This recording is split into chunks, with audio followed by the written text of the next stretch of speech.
আমি যদিও এখন টরন্টোতে, শুধু টরন্টো নয়, পুরো কানাডা জুড়ে রয়েছে ডলারামা, যেটাকে বলা হয়ে থাকে $1 plus many new items each week. $1 সব কিছু পাওয়ার কথা ছিল, কিন্তু বর্তমানে আসলে মূলত এখানে $1 কিছুই পাওয়া যায় না। সব কিছুর দাম $3, $4, $5। আমি এখন ভেতরে যাচ্ছি দেখার জন্য যে আসলেই দামগুলো $1 কিনা। ইতিমধ্যে তো এখানে চাকরি রয়েছে, অ্যাপ্লাই নাও, যারা এখানে কাজ করতে চান সবসময় এখানে কাজ পাওয়া যায়।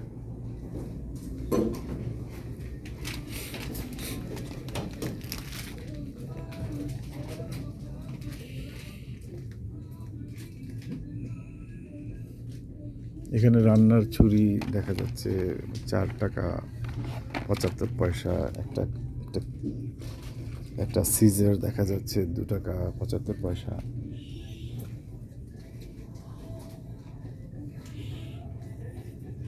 এমনকি একটা কোকা-কোলা $1.25।